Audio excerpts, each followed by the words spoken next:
All right, want to just talk about, kind of give my reaction. People always ask me, and I figure let me just do one video to answer this stuff. And it seems like I'm going to be doing it a lot, and that's give my reaction to things in the in the developments of superheroes and movies and potential castings and things of that nature.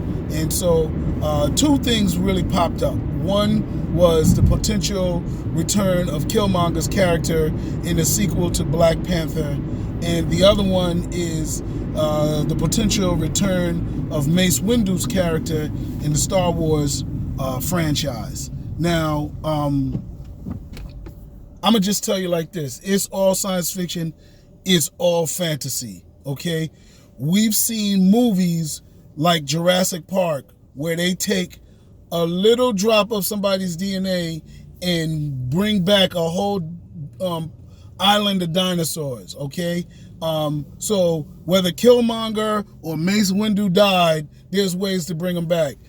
In the Star Trek franchise, Spock fully died on a planet. They terraformed the planet, and his body, dead, was brought back to life, and all he had to do was reconnect his mind to the new Spock, and his mind was in another person's mind. Okay, so who knows? Maybe they could go one of those routes where Mace Windu's mind is in jars of ancient Jedi minds. Only the High Council's minds are trapped in there. Or maybe from the spirit world, he can come back to some type of body. Those are really far-reaching, but we've seen science fiction do all types of things to maintain the character's existence. I don't know,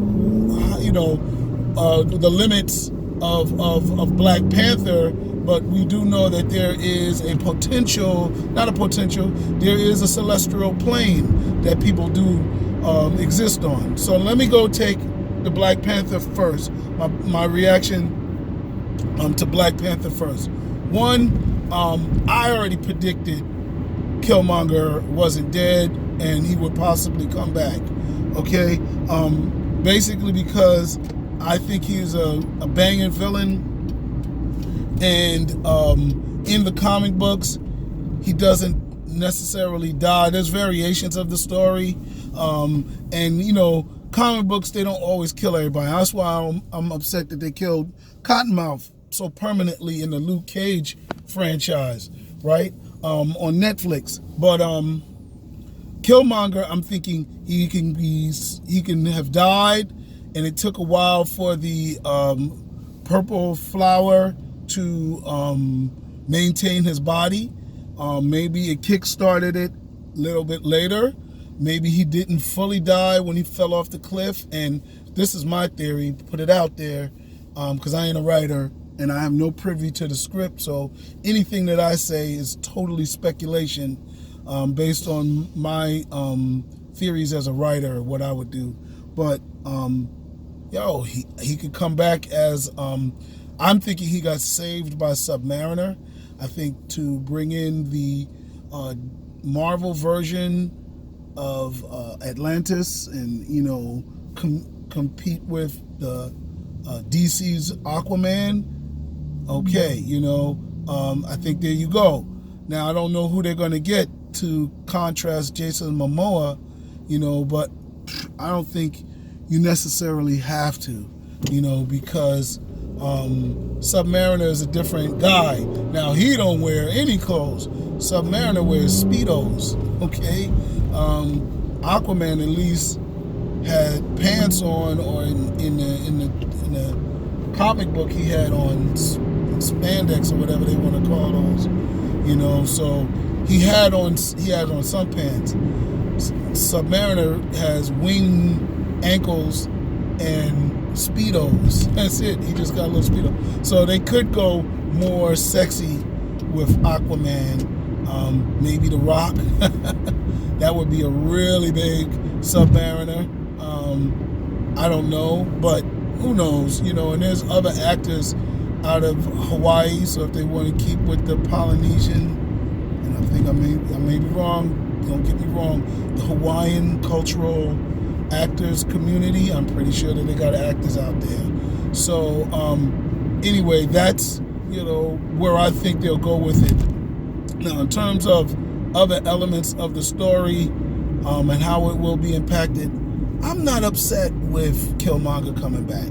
Now, does he become a contrasting villain? I don't know. I mean, he came in so strong with, Hey Auntie, that it was his movie. It was him versus Black Panther. So to have him versus Black Panther again, after they even had resolution, is somewhat of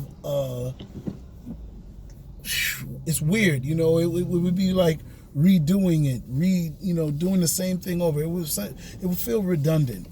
Been there, done that. So when he comes back, now if he becomes seduced by somebody else, and wants to take down Wakanda and be a villain again, okay, maybe. Now, does he get used for his information unwillingly and becomes an agent against Wakanda?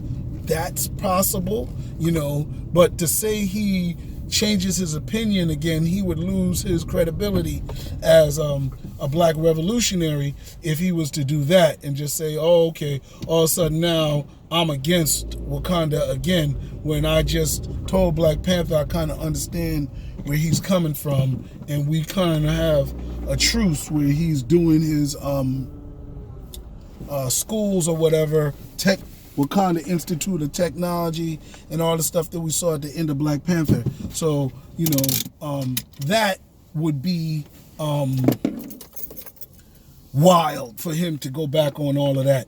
So the way to maintain Killmonger as a villain, there was some people talking about the Skrull, which is an invasion of the body snatcher type storyline that Marvel used, where it was a group of aliens came to invade Earth and they possessed people and got in their heads, almost like V.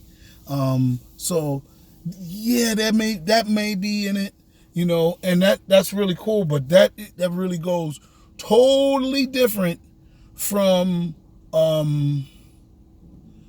the other Avengers storylines, and I don't know how they can do that.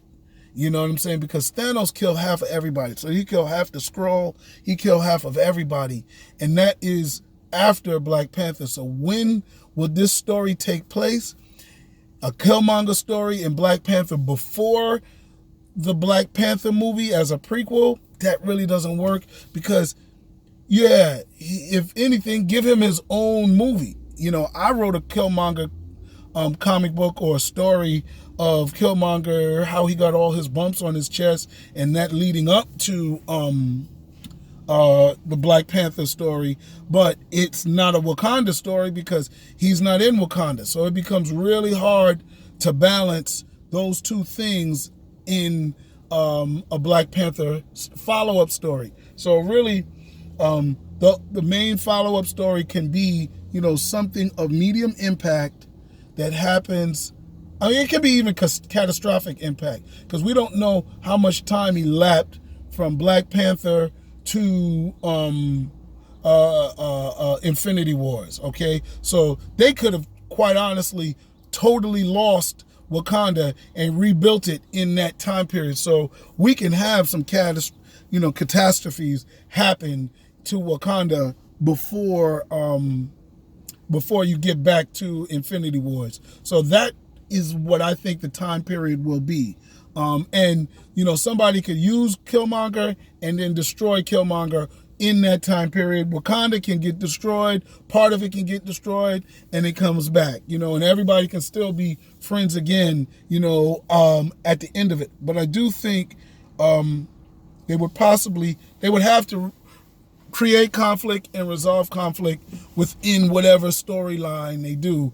Now, whether they do it as a standalone movie or do it as a 3-part, they can do 3 parts and still end up before you get to Thanos. Okay, so you can still do that as long as all the actors don't really grow and change that much.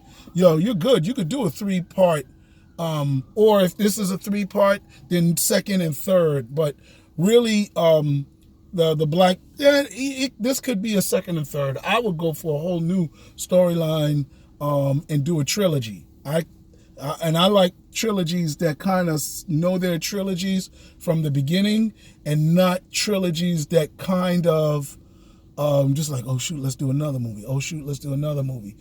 So like trilogies where you got to see the whole thing. And I'm thinking trilogies. The best one would be Lord of the Rings. Are possible, but some of the other ones just see contrived, forced trilogies like Underworld, like Jurassic Park, whole bunch of movies that, oh shoot, this movie did good, let's give them a third movie. I like movies that had those elements from the very beginning, connect all the dots. And then sometimes even that goes wrong, like Hunger Games. I think they didn't do anything except follow the book. And the third book, Mockingjay and Catching Fire, second, third books, those I felt were stretched. They could have just been one book. Now, that's it on the Black Panther. I'm happy Michael B. Jordan's coming back. Now, could he play another person? Yeah, but come on. That would really feel whack if he came back and played Johnny Storm. And that would kind of be the most wackest thing they could do, was bring him back to be Johnny Storm, because at that point you're just saying, we just want Michael B. Jordan to be part of this. You got Celestial Plane he could exist in flashbacks, but bring him back as another hero, that's the worst idea anybody can have, but it's worth mentioning. Now, in terms of Mace Windu, and I'm gonna close it out with Mace Windu. I don't even believe he died, okay? He's like my man Laz Alonso in the Avatar movie, where he's falling from skies and showing Sam's character how to land on leaves and jump and land on the ground without dying. So could he have done that, shot and hurt? He was so good at it, yes he could. So I never felt he died. And I just got his comic book yesterday. They came out with a Avatar prequel that focuses on his character. So maybe he doesn't die. But talking about black characters that shouldn't have died and probably didn't die and should be brought back, he's one of them. Mace Windu was another one. Mace Windu was the top Jedi, right under Yoda, and a better fighter than Yoda. He brought down, Darth Lord, right? Darth Sidious, whatever his name is, real quick, and was about to kill him if it wasn't for Anakin. And then he got electrocuted and he fell off. He got his hand chopped off, and he fell out the window into, like how high it was, because they'll forgot where the Jedi temple where the council meets, but it's a big city planet, and so they have levels of buildings, and it can be 500 stories high. So he did fall out of there. For me, if the Darth Lord can survive the electric shocks, he didn't seem like he got shocked that much more than the Darth Lord. And the Darth Lord said, I am disformed and disfigured. And I think, not to say black don't crack, maybe it cracks less. Maybe it's deformed and disfigured less. Oh, that would be really cool. I just like the Mace Windu's character, and this is my love for bringing the character back and not letting the character die, because he was a real black dude in space. And he, not that Lando Calrissian wasn't, but he was just another one, right? I like them both, okay? What I like about Mace Windu is he was a top Jedi. You have all these military sci-fi writers want to write off black characters in the military, and he's a top one in the military. And he probably wouldn't have fell for the okie doke like Yoda and the rest of them did. He probably would have killed Anakin before he became Darth Vader. So that's important.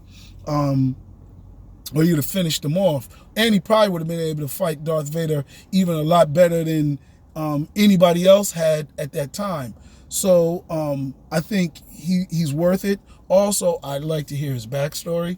We know a little bit of Lando Calrissian's backstory, but who are the Mace Windu black people within the Star Wars universe? And I had written a story for him too. I mean, it's like KRS-One says, yo, every year he writes a new battle rap for every rapper that comes out. Now, I don't even know if he has to write a new battle rap for half of these, post mumble rappers now, but that's what he was doing. I'm pretty sure he got one for Drake, he got one for Nicki Minaj, and probably even Cardi B, because they rap. But that said, for me, I think of backstories for all of my characters, and I like that got killed off, and I would like to know where these Mace Windu black people come from in Star Wars. And in my mind, there's some black celestial speaking, universe knowing graduates from the